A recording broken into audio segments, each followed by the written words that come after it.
The borderlands between Maryland and Delaware were wild places in the 1820s. Low country marshes, pine-thick forests, and dirt roads that turned to rivers of mud when the rains came. Travelers passed quickly through, and those who lived there kept to themselves. For the land carried more than just fog and silence. It carried stories, and the darkest of them all was about the Cannon place.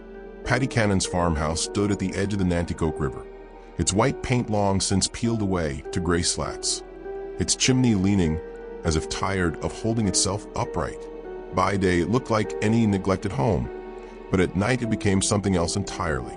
Lantern light never seemed to stay steady near it. Flames bent sideways, shadows deepened, and windows glared out like blackened eyes. Farmer swore that screams rose from its cellar and drifted across the fields. Children dared each other to creep near the porch, but never lasted more than a few steps before fleeing. Inside, the house was no warmer. The air was heavy with the smell of damp wood and cold ashes. Floorboards sagged, nails squealed, and rats scurried between the walls. But to Paddy Cannon, it was not haunted, it was home. A widow's home, kept alive not by comfort, but by cloying fear, and the silence of those too frightened to speak against her. Tonight, Paddy moved from room to room, her shawl wrapped tightly around her thin shoulders. Her hair, once chestnut, now streaked with iron gray, framed a face carved hard by years of disappointment and rage. The candle she carried trembled with each step, though no draught touched it. She set it on the table in her parlor and sank into her wooden chair, her body groaning as much as the house did. She poured herself whiskey from a jug, the rough clay scraping her knuckles. The drink burned, but it steadied her. She needed steadying. Nights had grown longer of late. The house whispered when it should have slept. The floors groaned as though someone walked them. Sometimes, in her cracked mirror, she thought she saw faces that were not hers staring back. But Paddy did not believe in ghosts. She believed in hunger, in pain, in power. Still, as the whiskey slid down her throat, her eyes drifted to the shadows huddled in the corners of the room. For the briefest instant, she swore she saw a shape standing there, a man tall and thin, his wrists shackled, his head bowed. She blinked and it was gone. Her jaw clenched. "Shadows don't frighten me," she muttered. She leaned back in her chair, letting her mind wander, as it always did at night, back to the place where her story began. Her father's voice came first, a deep, angry voice, soaked in whiskey and bitterness. Paddy had grown up with it rattling her bones, the sound of fists slamming against tables, doors, and her mother's face. He was a farmer, but farming never kept his temper occupied. When Paddy was small, she learned to stay silent, to make herself invisible, because attention meant pain. His hand was quicker than a snake, his belt quicker still. She remembered hiding in the loft of the barn, straw scratching her arms as she pressed her little body against the boards, listening to his curses echo through the night. She remembered her mother's sobs. She remembered the heavy silence that followed, heavier than any storm. And she remembered thinking, even at 10 years old, that if she ever wanted to live, she would need to be harder than he was. Years later, when she married, she thought perhaps life might soften. But her husband, Jesse Cannon, proved no gentler. He drank, he struck. His fists were her father's all over again, only stronger. Widowhood came almost as a blessing. When Jesse died, Paddy did not weep. She looked at his grave and felt only relief that no more blows would fall from his hand. But widowhood was not safety. A woman alone in the 1820s had two choices: be pitied and preyed upon, or make others fear her. Paddy had lived too long under fists and curses to choose the first. So she learned how to turn fear into a weapon. She learned the trade. The borderlands were perfect for it. Runaway slaves seeking freedom, free black families living in constant dread of being stolen southward. Kidnappers and traitors lurked everywhere. Paddy, sharper than most, realized she could profit more than any man if she joined them. Her house became a halfway point, her cellar a prison. Wagons rolled south at night. Filled with chained bodies, she sold for silver.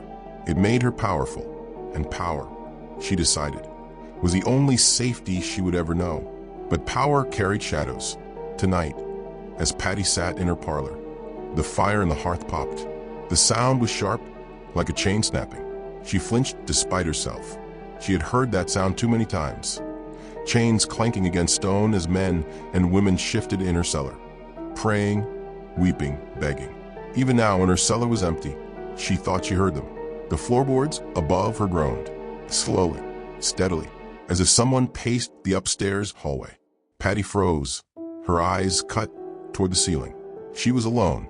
She knew she was alone. And yet there it was again, a slow, dragging step, followed by another. Then a pause. She rose from her chair, her candlelight swaying. The flame seemed to shrink as she moved toward the stairs. The house was silent now, heavy and watchful. She placed her foot on the first step, the wood moaning beneath her weight. Halfway up, she stopped. Something was standing in the hallway above. In the wavering glow, she saw the outline. Tall, thin, its arms bound in front, its head lowered. Its body seemed to drip shadows like water. No face, no eyes, only the hollow dark. Patty's hand tightened on the banister until her knuckles went white. Her lips pressed together, and though her heart thrashed against her ribs, she forced her jaw hard and steady. She blinked. The shape was gone. The hallway yawned empty. Patty Cannon climbed the rest of the stairs, her steps louder than necessary, as though daring the house to answer. She entered her room and shut the door firmly. But she did not snuff her candle. She left it burning, and as she lay down, she thought, just faintly, that she heard a voice curl out of the dark, soft as a breath against her ear. Widow murderer. Her eyes snapped open, but there was nothing there. Patty Cannon closed her eyes again, though the flame beside her guttered, as if an unseen hand hovered near. Outside, the wind carried the sound of chains dragging across the fields. The house did not sleep. The borderland towns of Maryland and Delaware lived in two worlds at once, on paper. Slavery was outlawed in parts of the region, but in truth the laws shifted like sand in the wind. For those born free, freedom was a fragile, paper-thin shield. Men with money and power could tear it apart with a forged bill of sale, a bribe to a sheriff, or simply the brute force of a night raid. And if one name carried terror above all others in those years, it was Patty Cannon's. By day, the borderlands seemed deceptively calm. Farmers moved along dirt roads with their carts. Women drew water from wells, and children ran barefoot through fields of wheat. But underneath that everyday hum lay fear. Fear that a knock at the door might mean chains, that a night walk might mean disappearance, that the shadows themselves carried hunters. Patty Cannon thrived in that fear. She moved in a space between law and lawlessness, exploiting both. Officials knew her reputation, but some were bought with her silver, and others feared crossing her outright. To many, she was untouchable, a widow who held sway over men twice her size, who turned her farmhouse into a staging ground for a trade the South demanded and the North pretended not to see. It was in this world of shadows that the Johnson family lived. Their cabin stood at the edge of a pine grove, humble but sturdy, built with the sweat of 2 generations who had scraped together freedom by purchase and by luck. Benjamin Johnson, a tall man with a scar across his cheek, had been born free. His father, however, had been enslaved and bought his freedom only a few years before death claimed him. That legacy weighed on Benjamin. Every sunrise reminded him that freedom was not a gift, but a fragile possession that could be stolen at any moment. His wife, Sarah, kept the home alive with a warmth that fought back the coldness of the world beyond their door. She sang while cooking, her voice soft and low, a sound that steadied their children when fear pressed in. Their eldest, Elijah, was 12, lanky and restless, with eyes always darting toward the forest as though imagining escape routes. Their youngest, Anna, was only 6, still innocent enough to laugh freely, though her parents worked tirelessly to keep the weight of fear from settling too heavily on her small shoulders. The Johnsons lived in constant vigilance. Benjamin kept a rifle propped near the door. Sarah carried papers proving their freedom whenever she traveled to town, though both knew papers could be ignored. At night, Elijah sometimes woke to whispers of horses' hooves in the distance, the dreaded sign of kidnappers riding under cover of dark. "We must stay ready," Benjamin often told his son. A man's freedom must be guarded. Never think otherwise. Elijah listened, though he hated the fear etched in his father's face each time he spoke. The Johnsons knew of Paddy Cannon, as everyone did. They had heard of neighbors taken in the dead of night, never to return. They knew of the Cannon gang's wagons, rolling southward at dawn with muffled cries rising from beneath canvas tarps. Benjamin spoke her name only in hushed tones, calling her the widow, as though naming her directly might summon her shadow. And yet, for all her terror, she walked openly in towns not far away. Some saw her at markets, trading goods, with a sharp tongue and a sharper eye. To strangers, she was only a stern widow, dressed in black, her gray-streaked hair tucked tightly beneath a bonnet. But for those who knew the truth, or at least the whispers of it, her presence was enough to freeze the blood. For Paddy, the Johnsons were nothing more than opportunity waiting to be taken. One evening, as the sun sank red behind the tree-line, Elijah and his father walked back from the river with nets over their shoulders. The boy noticed hoof prints pressed deep into the mud of the road. He crouched to touch them, his small hand fitting into the print. "Someone rode through here not long ago," he said. Benjamin's gaze hardened. He knelt beside his son, scanning the trail. The prints were fresh, heavy, and too many for a lone rider. "Not someone," Benjamin murmured. "Someone's. A party of them." He straightened quickly, urging Elijah forward. The boy felt his father's unease like a hand pressed against his chest. They reached their cabin faster than usual, and Sarah noticed the sharpness in Benjamin's movements as he barred the door and stoked the fire high. "What is it?" she asked, her voice tight. "Riders," Benjamin said. "A band of them." Sarah's hand went to her daughter, pulling Anna closer. That night, the Johnsons lay awake, listening to the distant echo of hooves fading into the woods. Sarah prayed under her breath, her fingers clutching the edge of the quilt. Elijah stared at the ceiling, wondering what it would be like to be dragged away in chains, to never see his family again. Meanwhile, in her farmhouse, not 10 miles away, Paddy Cannon sat at her table with a ledger spread before her. The candlelight glinted off her ink-stained fingers as she tallied columns. Names filled the pages, some written boldly, others smudged as if hastily recorded. Men, women, children, lives reduced to marks of profit. She paused, her quill hovering. The ink dripped, blotting the page. She thought she heard voices rising through the floorboards, low cries, muffled prayers, the shuffle of bare feet on stone. Her lips curled into a thin smile. Whether the sounds were real or memory, she could no longer tell, but she welcomed them. They were the chorus of her survival, the proof of her power.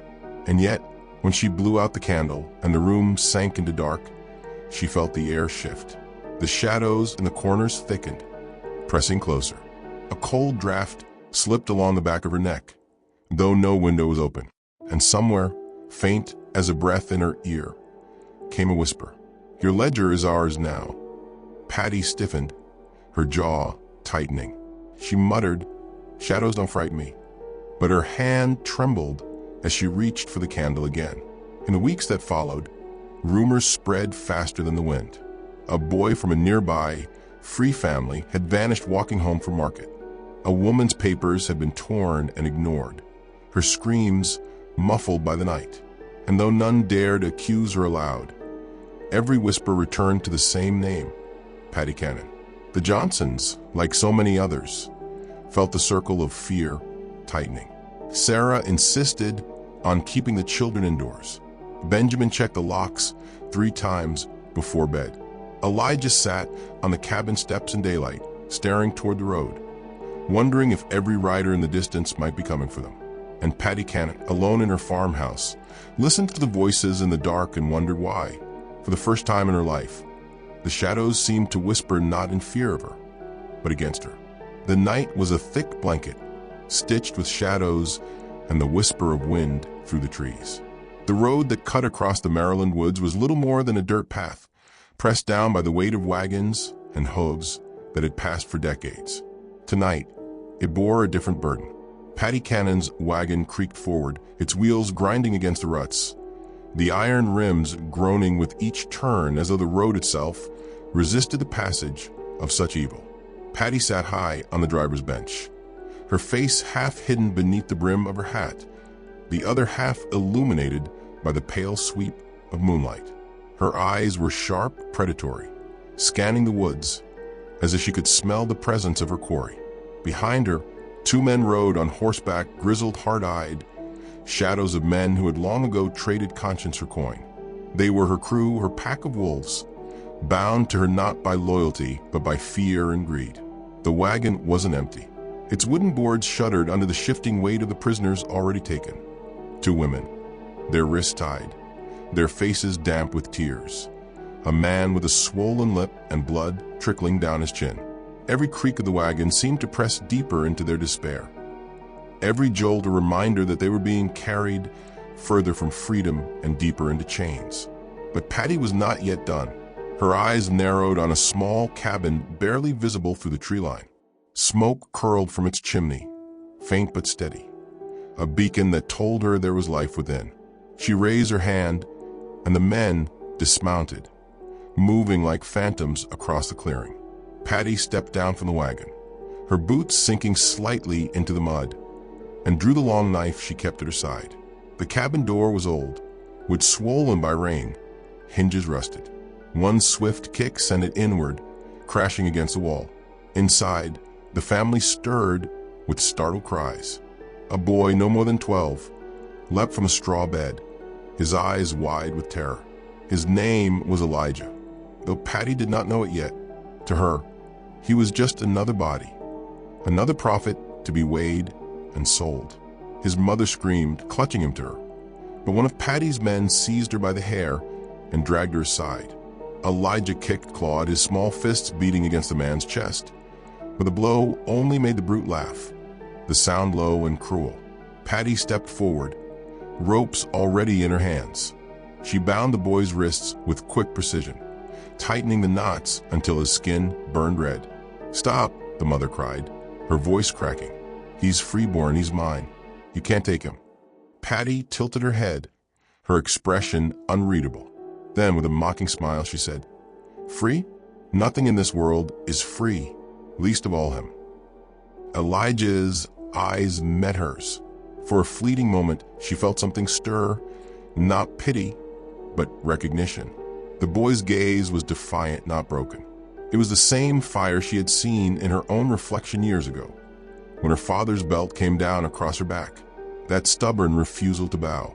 But just as quickly, she buried the thought, shoving it deep into the shadows of her mind. The rope cinched, and Elijah cried out as he was hauled toward the wagon. His feet dragged, heels cutting trenches in the dirt. Patty followed, her boots steady, her hand still gripping the knife. The night air was alive with the mother's sobs, the boy's muffled screams, the groan of the wagon accepting another soul into its wooden belly. As the wagon rolled on, deeper into the forest, Elijah sat bound, pressed between the other captives. His breathing was sharp, rapid, like a rabbit caught in a snare. He pulled against the ropes until his wrists bled, but the knots held fast. His eyes darted to Patty, who sat back on the driver's bench, hands steady on the reins. She did not look at him, not yet. Hours later, the fire burned low at camp. The wagon was drawn up beneath the trees, the captives huddled inside under watch of Patty's men. Patty herself lay on a blanket stretched across the earth, her hat over her eyes, though sleep did not come easily. When it did, it came heavy. She dreamed of fire. The plantation loomed in her vision, its grand house swallowed in flames. Windows burst outward as heat licked the glass, the roof caving with a roar like the howl of a beast. Figures ran through the blaze, slaves screaming, masters shouting, the air alive with the crack of whips and the shriek of dying animals. The smell of burning flesh curled into her nostrils, thick and choking. And then came the voice. Patty. It was her father's voice, deep, jagged, soaked in whiskey.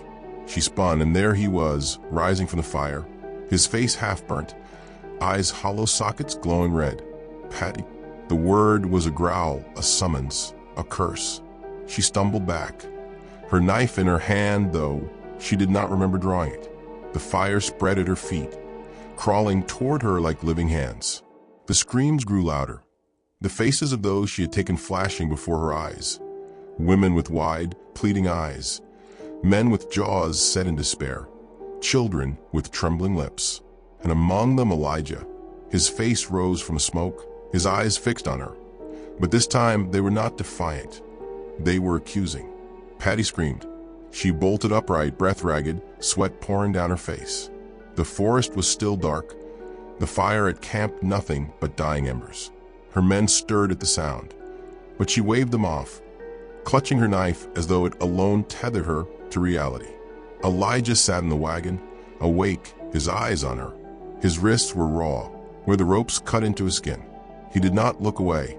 Patty stared back at him, her chest rising and falling. For one heartbeat, the dream clung to her, the flame still crackling in her ears. She blinked, forcing it away, grinding her teeth until her jaw ached. The boy said nothing, but in his silence, she heard the echoes of her father's voice, whispering her name. The road would continue tomorrow, and the shadows with it. The woods around Patty Cannon's farm had always been thick, tangled, and unsettling.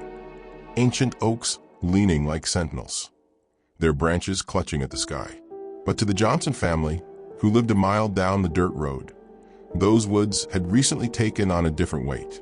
It wasn't just the howl of wolves or the rustle of foxes in the underbrush. It was something else, something human but wrong. At first, it was small things. Old Thomas Johnson, who often walked the tree line with his lantern when checking his livestock, swore he saw movement, figures that darted behind trunks just as the light touched them. When he raised his lantern higher, he caught nothing but fog curling low to the ground, as if the earth itself exhaled. He told himself it was shadows, tricks of moonlight, but the feeling that eyes followed him never left. His wife, Margaret, noticed the changes in the air too. At night, when the house was quiet, she would sit by the window to mend clothes. More than once, she heard faint whispers carried by the wind, as though a crowd were gathered far off in the dark.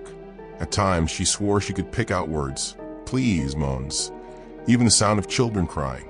She set her sewing aside and prayed, but prayer did not silence the voices. The Johnson children felt it most keenly. Elijah's younger sister, Ruth, woke screaming in the night, saying there was a woman at the window. Their eldest boy, James, swore he heard chains dragging across the porch, though when he opened the door, there was nothing but wet leaves scattered by the breeze. The family began to whisper about Patty Cannon's land, the Cannon Farm, as everyone called it in hushed tones. The rumors of what Patty and her gang did in those woods were no secret. People vanished, wagons were seen but never reached town, and some swore Patty's cellar went deeper than any cellar should.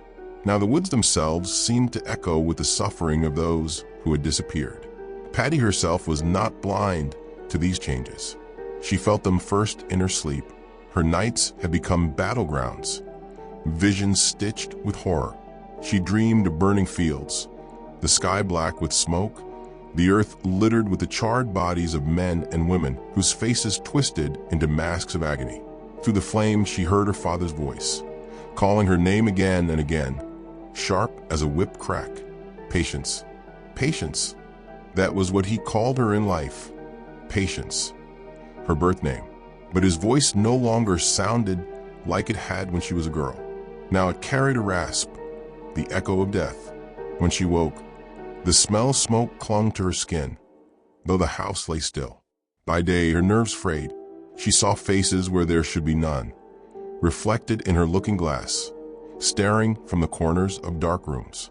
Sometimes, when she walked the halls, she swore she heard footsteps behind her, though the gang had long since scattered to their own business.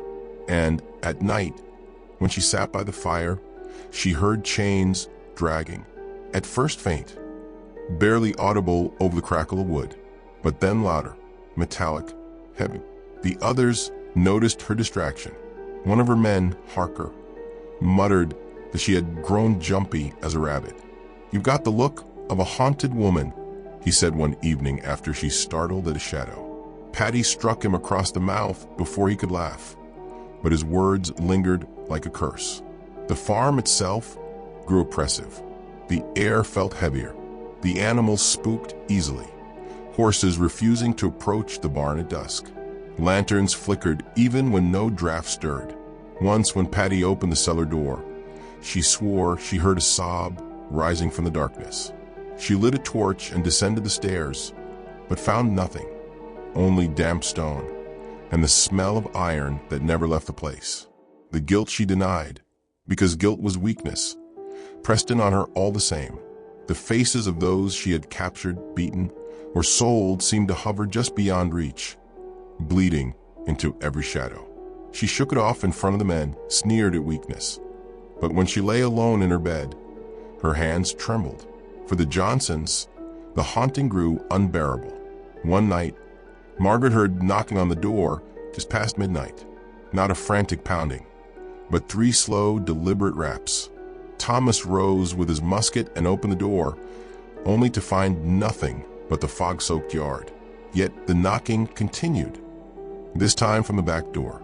Another night, Elijah awoke choking. Certain invisible hands pressed against his throat. When his parents rushed to his side, the boy's neck bore faint red marks as though fingers had gripped him. The Johnson family began to speak of leaving. Margaret pleaded with Thomas to take the children to her sister's home in town, away from the cursed woods. But Thomas, stubborn and proud, refused. "It's Patty Cannon's evil that runs through these trees," he told her. "And if it's men's spirits crying out, then it's God's justice stirring. We'll not abandon our land because of her." Still, his words rang hollow in the quiet, and every creak of the house seemed to answer him. Meanwhile, Patty's paranoia deepened into madness. On more than one occasion, she roused the household in the middle of the night, swearing intruders had come for her. The men searched the property but found no tracks, no sign of disturbance. "The dead don't leave footprints," Patty muttered under her breath, though she would never admit it aloud. She tried to steel herself with cruelty, as she always had. If she could not silence the voices, she would drown them out with more violence. She rode out with her gang again, hunting through the night for new victims. Yet even as she tied captives, their eyes seemed drawn too familiar, as though she had caught the same souls again and again, reborn to haunt her. And each time she closed her eyes, she heard the trees whispering, low, mournful sounds, like a prayer carried on the wind. She told herself it was nothing but the rustle of leaves. But she knew better. The land itself had turned against her. And though the Johnsons prayed for safety and Patty prayed for silence, both families were bound together now, one through fear, the other through guilt. The whispers in the trees were not random. They were gathering, waiting. What had begun as shadows and echoes was sharpening into something more. The dead were restless, and they were not finished. The night was heavy with a heat that did not belong to March. Smoke from the kitchen fire curled too thickly in the air, settling against the rafters as if the house itself were reluctant to breathe.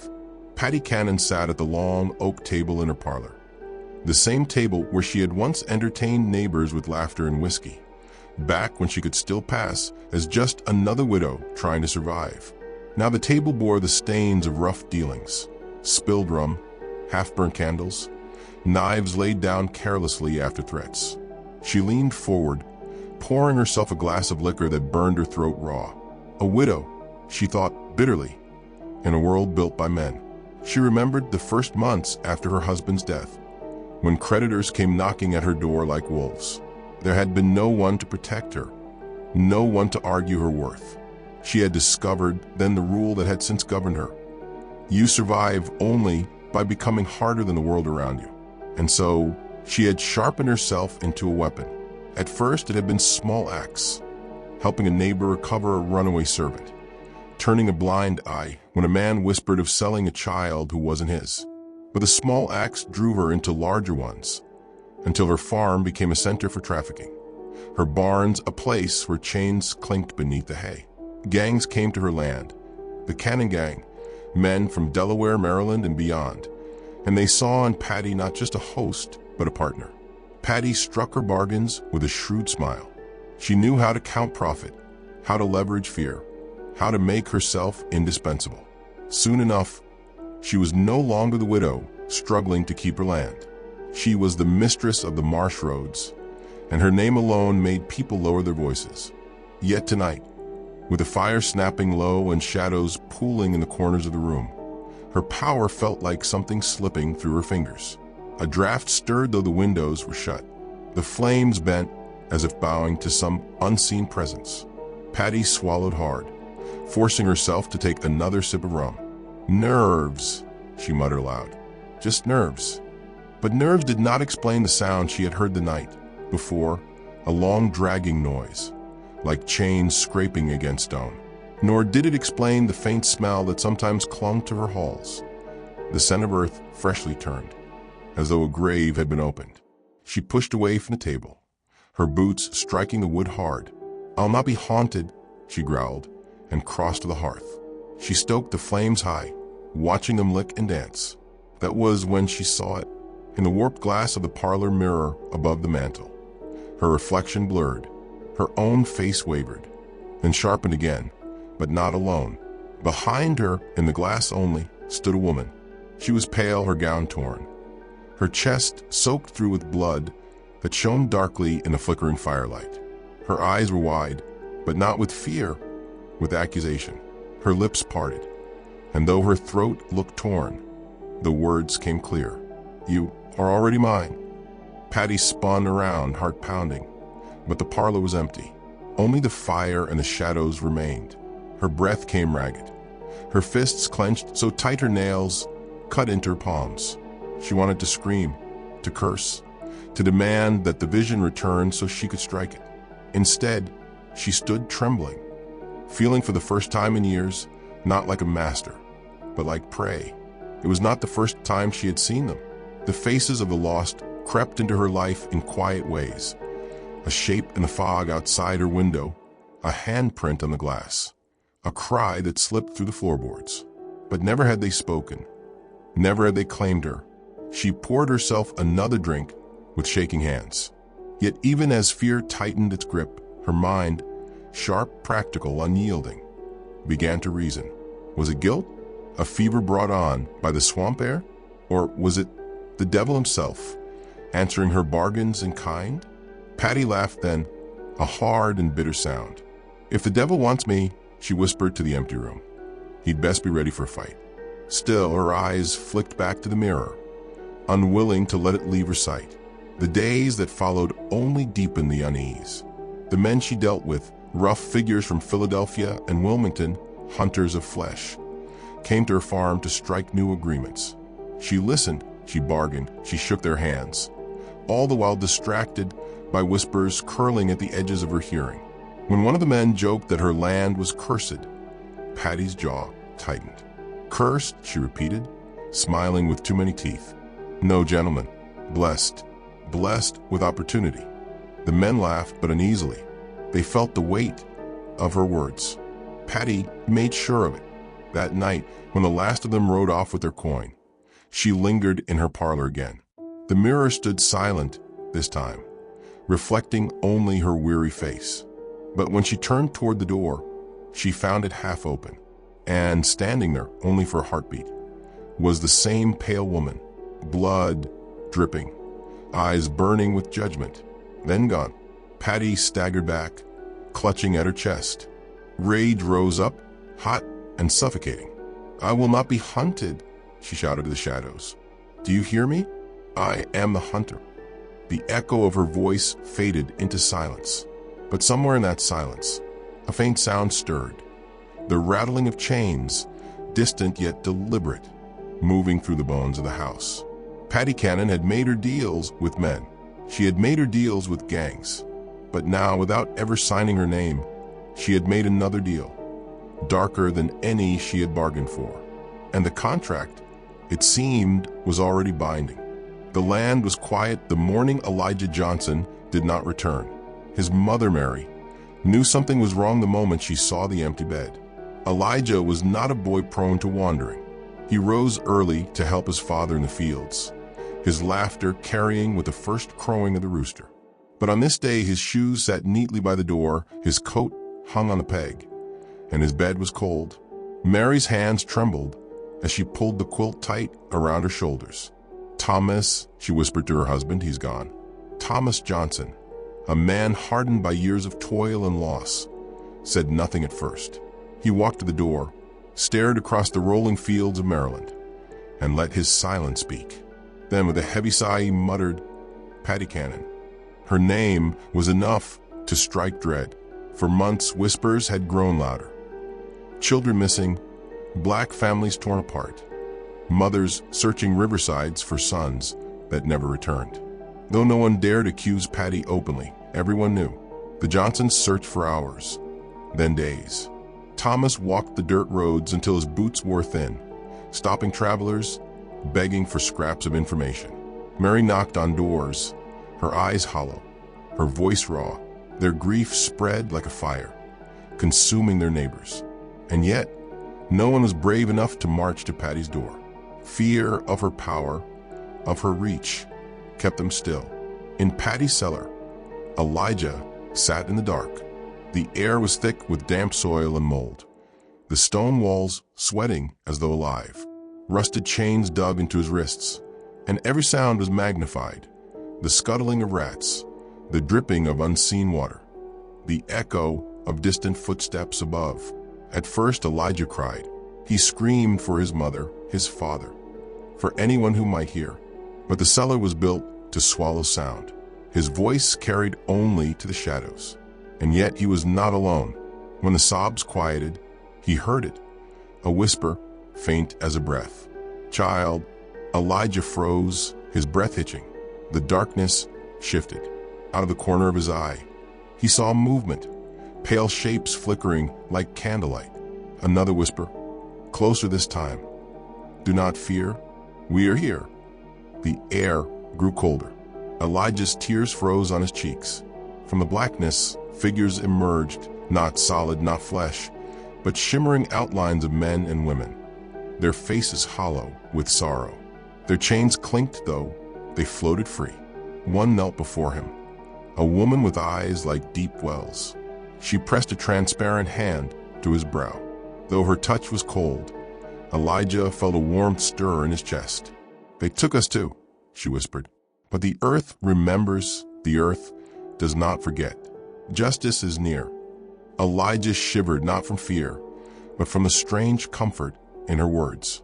Above the cellar, Patty Cannon sat in her parlor, her hands restless, her eyes wild. Business had been good, too good. The gang she dealt with brought her coin, power, and influence. Yet with each transaction, she felt the world close and tighter, as though the walls of her own home were pressing against her ribs. Her allies grew wary of her temper. That very morning, one of the gang leaders had questioned her, saying, "You're slipping, Patty." Too many questions being asked. She had slammed her hand on the table, snarling, "Do not tell me about questions. They fear me still. They always will." But in truth, she was slipping. The whispers haunted her, phantoms that came in the silence of night. When the fire burned low, she heard footsteps where none walked, voices where none spoke, and the boy in her cellar. Their cries were the worst, not because of the sound, but because sometimes she swore she heard others answering him. That night, after the house had gone still, she descended into the cellar to inspect her prisoner. She carried a lantern, its light casting long, jagged shadows across the stone walls. Elijah shrank back, his eyes wide, his wrists raw from pulling at the chains. "Quiet," she hissed. "No one's coming for you." But even as she said it, the lantern flickered. The shadows shifted unnaturally, gathering in the corners. Elijah stared past her, his lips trembling. "They're here," he whispered. Patty turned sharply. "Who?" Then she heard it, soft, mournful voices, echoing from the stones themselves. The lantern sputtered, dimming, as if smothered by unseen hands. "You cannot keep us buried, Patty." The voices groaned in unison. "The earth remembers." Her breath caught. The cellar grew icy, her breath visible in the air. She swung the lantern wildly, its light bouncing across pale faces that appeared and vanished like smoke. "Enough!" she screamed, though her voice cracked. She hurled the lantern against the wall, shattering it. Darkness rushed in. The only light left was a faint glow around Elijah, the glow of the spirits who gathered at his side. Patty stumbled back, her chest heaving. The chains rattled, though Elijah had not moved. The voices pressed closer, their tone no longer mournful, but accusing. "Murder, thief, your blood is marked." Patty fled the cellar, slamming the door, her footsteps thundering up the stairs. In the Johnson home, Mary knelt by the window, whispering prayers into the night, her hands clasped tight, her lips trembling. She prayed for Elijah's safety, prayed for a sign, prayed for strength. And though she could not hear him, her son whispered too, in the dark of the cellar. Not prayers, but promises. "I will not break," Elijah told the shadows. "I will not let her win." And from the depths of the earth, the spirits murmured back, "Hold fast, child. The chains of the earth will not bind forever. Justice comes."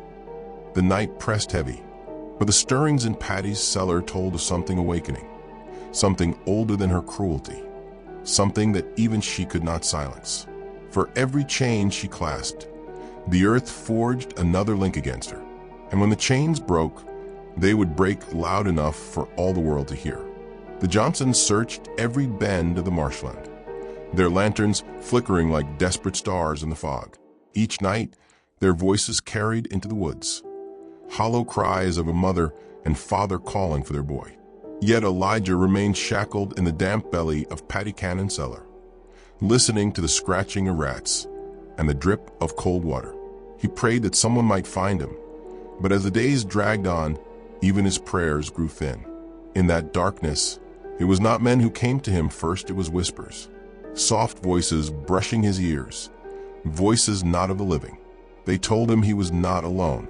They told him that chains rust, that walls crack, and that all evil in time must answer. Above him, the house itself had begun to stir. Patty Cannon awoke one night to the sound of iron dragging across her bedroom floor. She sat upright, her eyes scanning the shadows. The moonlight spilled through her cracked shutters, silvering the floorboards.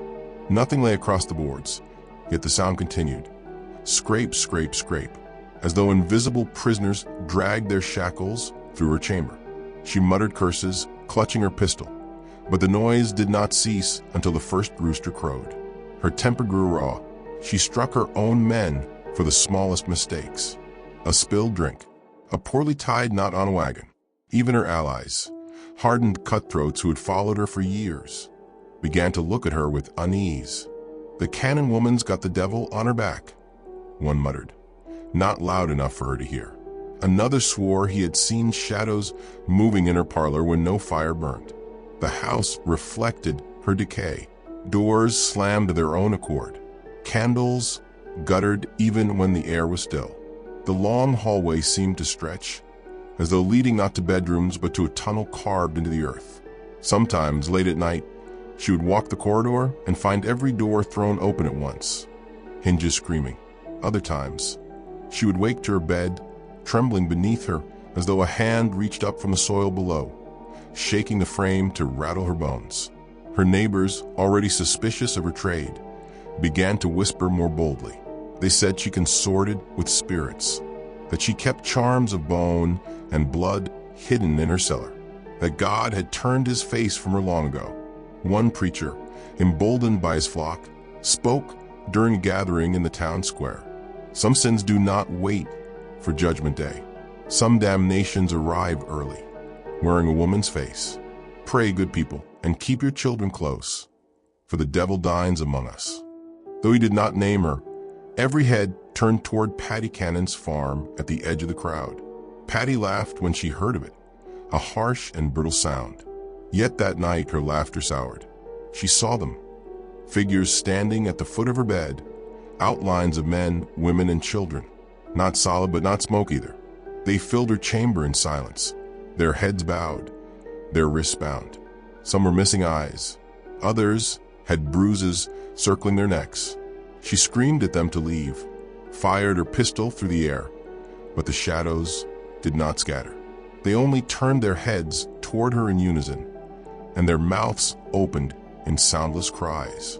By dawn, her sheets were soaked through with sweat, her pistol lying empty at her side. The gang noticed her slipping grip. The men exchanged wary glances when she barked orders. Some began to speak of leaving, of finding safer work elsewhere. "It ain't worth it," one said. The woman's cursed, but none dared say it within her reach. Patty was still capable of killing with a flick of temper. Yet the air had changed. Loyalty had begun to rot. Meanwhile, Elijah's cell grew colder. His body weakened. But the presences around him grew stronger. They whispered not just of comfort, but of justice. One night, when he wept for his parents, he felt something brush his cheek, cold as river water yet tender, like a mother's touch. "Hold," the voice breathed. "Her house is breaking. Soon the walls will scream with us." And indeed, the walls did. Patty sat alone in her parlor, a bottle of whiskey in hand, when the plaster cracked across the ceiling with a sharp snap. She leapt to her feet, but before her eyes, the crack spread down the wall, branching like veins. From the fissure leaked not dust, but a low moan, like breath forced through stone. She pressed her palms to her ears, but the sound filled her skull, rattling her teeth. The moan grew into voices layered and countless, chanting words she could not make out. She stumbled backward, overturned the table, and shouted for her men. When they came running, the sound had ceased. The wall showed no crack, only smooth plaster. They looked at her with something worse than fear, pity. By the end of that week, Patty no longer trusted her own house. She carried a lantern with her at all hours. She slept little, prowling her hallways like a cornered animal. Sometimes she would see figures standing in the field beyond her window, figures that vanished when she blinked. Other times she would hear singing from her cellar, not the voice of Elijah, but a chorus, low and unearthly, humming through the floorboards. The preacher's words spread like wildfire. Her soul is damned already. Mothers pulled their children closer when she passed in town. Farmers crossed themselves when her wagon rattled by. Even those who had profited from her trade now whispered of distance, of letting her hang alone if the law ever came. And still, she told herself she was in control, that she would outlast them all. But deep in the marrow of her bones, Patty Cannon knew something terrible. Her house no longer belonged to her. It belonged to the dead. The forest was silent that night, the kind of silence that feels unnatural, as if the earth itself were holding its breath. The cicadas had ceased their song, and even the owls, who normally haunted the dark with their mournful calls, kept still. Beneath the twisted arms of oak trees, a body lay sprawled across the moss, its limbs arranged in grotesque symmetry. His eyes were gone, hollow sockets gazing into nothing. A trusted man of Patty's circle. The villagers who stumbled upon him swore his corpse had been placed with intention. His arms stretched outward as though crucified, his chest carved with strange symbols that none dared to decipher. Some whispered it was the devil's writing. Others said it was Patty herself, though no one dared to say so loudly. Patty Cannon, the woman who had led men to kidnap, beat, and sell human lives, had always ruled her household with an iron hand. But now the whispers said she was being ruled by something darker. The circle of fear. Inside her home, the air had grown sour, thick with mildew and the scent of unwashed bodies. Her gang, once loyal and hardened men, avoided her eyes. She muttered to herself at the long table, sometimes chuckling as though sharing a joke with someone no one else could see. "They're mine," she whispered one evening, clutching a rusted knife in her palm. "The chains rattle because they're pleased. My father approves." No one corrected her. No one dared. Yet unease spread. At night, doors slammed on their own, and shadows darted across the halls, though no footsteps followed. Men who had once laughed at ghost stories now slept with pistols near their beds. When another accomplice vanished, the gang searched the woods only to return pale and shaken, finding scraps of clothing nailed to a tree, blood pooling beneath as if the forest itself had swallowed him. The message was clear. Betrayal within the circle would be met not by human hands, but by something unseen. Elijah's attempt. Beneath the rotting floorboards of Paddy's house, Elijah stirred. Shackled and starved, he had grown gaunt, his skin pale beneath the grime. Yet his eyes burned with determination. For nights he had listened to the strange whispers that came from the darkness, voices that slid between words of warning and words of guidance. Move when the chains rattle. Crawl when the wind sighs. She does not watch the cellar at the third bell. He had tested the truth of these voices once, and indeed at the strike of midnight, when a church bell tolled far across the marsh. His chains loosened just slightly, enough to make him believe escape was possible. That night, Elijah pressed his back against the damp wall and tugged at the iron links until blood slicked his wrists. A voice hissed softly urgent, Now, before she hears you." He staggered to his feet, the chain dragging, and pushed against the narrow window slit high in the cellar wall. Cold air rushed in, carrying the smell of pine and damp leaves. Freedom. But before he could lift himself through, the door above creaked. Heavy boots descended the steps. Paddy's silhouette appeared, holding a lantern that threw jagged shadows across her gaunt face. "Trying to run, are you?" she crooned, her voice both mocking and weary. "You think those voices are your friends? No, boy, they're mine. My father speaks through them, not you." Elijah froze, his heart hammering. But in the silence that followed, a low rattle echoed, not from his chains, but from the far corner of the cellar. The sound of shackles dragging across stone. Paddy's smile faltered. She lifted the lantern toward the noise, and for a flicker of a moment, Elijah saw it too. A shadowed figure, bound in chains, its hollow eyes fixed on her. She gasped, stumbled back, and nearly dropped the lantern. Then she hissed through clenched teeth, "You'll not have me yet?" Turning her rage upon Elijah, she struck him across the face, leaving him dazed. The cellar door slammed shut, leaving him in darkness once more, madness ascending. By the next dawn, Paddy had grown more erratic. She accused her men of betrayal, her voice shrill and cracked. "You meet in secret. You whisper about me, but I hear you. My father tells me every word." The gang, though hardened, began to crumble under her paranoia. One by one, they slipped away under the cover of night, vanishing into the woods rather than endure her wrath. But Paddy did not care. She claimed the spirits would protect her, that the dead themselves walked at her command. She roamed the halls with a lantern, muttering prayers that twisted into curses, scratching strange markings into the wooden beams with a knife. At the well behind her house, villagers swore they saw her speaking to the water, as if awaiting an answer from its depths. Children were pulled indoors when she passed, and even the preacher, bold in his condemnations, began to keep his distance. "She's damned," he told his flock. "The devil himself has set her aside as his bride." The betrayal. Yet what terrified her gang most was not her rage, but her devotion to the voices. She began to speak to her dead father, as though he stood beside her, often pausing mid-conversation, nodding, and replying to words no one else heard. He says more must be given. Blood, always blood. Betrayal must be answered with death. And so she killed again, not strangers this time, but her own. One accomplice was found in the forest, throat cut, his body arranged in the same pattern as the first. Another vanished without trace, though the smell of decay soon wafted from the marshes. The men who remained knew it was only a matter of time before Paddy's madness turned on them. But fear chained them tighter than loyalty ever had. Elijah's desperation. In the cellar, Elijah prayed, though his prayers blurred into the whispers. He no longer knew if he was speaking to God or to the restless souls Paddy had chained in death. "We will help you," the voices promised, "but you must carry us with you. You must tell the world what she has done." One night, as he pressed his ear against the damp wall, he felt the faintest vibration, like the tapping of fingernails from the other side. He tapped back. The response was clear.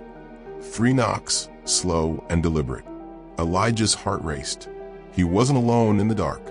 Patty's communion. Meanwhile, Patty stood alone in her parlor, the lantern light flickering across the portraits of her ancestors. She swayed gently, knife in hand, whispering to the empty air, "You never left me, Father. You've guided me. I'll give you all the blood you ask. All of it." Her reflection in the cracked mirror warped as the flame bent.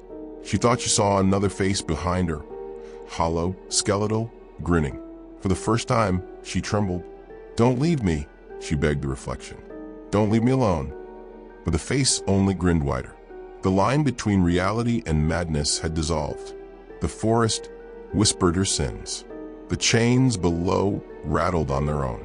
And the dead, whether imagined or real, tightened their grip around Patty Cannon. Blood bound her to them now. Betrayal sealed her fate.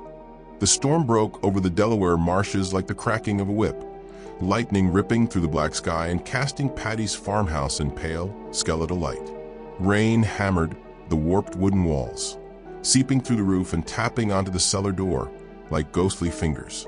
Inside, Patty Cannon paced the parlor, her hair wild, her eyes bloodshot, muttering to shadows that only she could see.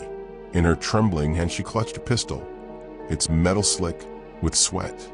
A knife glimmered on the nearby table, the blade smeared with the brownish crust of old blood. "Elijah," she hissed into the storm, her voice shrill and cracked. "You won't run. You won't leave me. None of you will leave me. Father says so. He commands it." But Elijah had already slipped into the night. Guided by whispers that rattled his chains loose, he had stumbled through the mud-soaked fields, each step driven by the cold breath of the unseen dead. His absence was a spark that set the whispers of the living aflame. The Johnson family, trembling and pale, brought word of Patty's deeds to the nearest authorities. Word spread like fire in dry hay. Children gone, travelers vanished, slaves sold or slaughtered. The people of Delaware could no longer look away. Yet, before the noose of justice could tighten, the noose of something far darker drew around Patty's neck. That night, when the storm was at its fiercest, the house began to breathe. The walls groaned, the shutters clapped shut without wind, and the air turned thick with the copper tang of blood. Patty's muttering fell silent. She raised her pistol, her chest heaving. Then, from the darkness of the hallway, a figure appeared. It was a woman, her dress scorched black, her skin blistered and cracked from fire. Smoke curled endlessly from her hair, her mouth opening to scream. Yet only a whisper came, Patty's name, repeated over and over in a voice both familiar and impossible. Another figure stepped from the shadows, a man with wrists bound by iron, flesh worn to bone, his head lolled at an unnatural angle, his neck broken like a snapped branch. He whispered her name, too, then another and another. Soon, the farmhouse was full. The dead had come home. Patty screamed, firing wildly into the air, each gunshot thunderous but useless. The bullets passed through the pale, forms like mist. She slashed with her knife, but the blade cut nothing, only carving empty arcs in the storm-lit dark. The ghosts pressed closer, their faces lit by each flash of lightning. Eyes missing, jaws shattered, throats slit. They whispered in unison now, "Patty, Patty, Patty," the sound swelling like a chant. The floorboards trembled under her boots, the cellar door below rattling, as if eager to open. Chains slithered from the shadows, dragging across the floor like snakes, cold metal hissing against wood. "No," Patty shrieked, backing away, pistol empty, knife clattering to the floor. "You can't have me. Father said I was chosen. Father said." But the cellar yawned open, the darkness below swallowing the lamplight. The chains lashed out, wrapping around her wrists, her ankles, her throat. She thrashed, screamed, clawed, but her strength faltered. Her voice broke. The storm outside roared as she was dragged down step by step, pulled into the black maw of the cellar she had once ruled. The house shook with her final scream, then silence. Only the storm remained. Patty Cannon's reign of terror did not end with a scream or a final act of defiance. It ended in silence, behind the damp stone walls of a prison cell. History tells us she was arrested, shackled like those she had once enslaved, and left to rot until death claimed her. Yet the truth feels heavier, darker, as though her punishment went beyond mortal justice. Witnesses spoke of her last days with unease. Guards swore she whispered to herself at night, muttering names of the children she had taken, the families she had torn apart. Sometimes, they said, it sounded as though she was not speaking alone, but answering voices no one else could hear. Others swore they heard laughter echoing from her cell, low, guttural, a sound too twisted to belong to the dying. When the end finally came, it was not peace. She died slumped in the shadows, eyes open, lips curled into what some described as a satisfied grin. Her body was still, but her presence lingered. Even the most hardened jailer refused to stay near her corpse, whispering that the air around her had grown unnaturally cold. But history is not simply the tale of one villain's fall. It is the echo of pain left behind. The Johnson family, those who had survived Patty's grasp, did not celebrate her death. Freedom came at a cost. The scars of trauma, the loss of loved ones, the memories of chains and terror. These became their inheritance. They carried forward not only the strength to endure, but the burden of remembering. Years later, children of the 1830s would wander past the charred remains of Patty's farmhouse, daring one another to step closer. They whispered stories passed down from their elders, of screams carried on the wind, of ghostly figures at the windows, of a woman's shadow watching from the trees. Some claimed that if you stood long enough in the ruins, you could still hear her voice, whispering promises of chains, blood, and silence. And so Patty Cannon's legacy did not die with her. It clung to the soil, to the walls, to the air itself. She became less a woman than a warning, a reminder of the horrors born when cruelty is given power. Her story is not just about one woman's evil.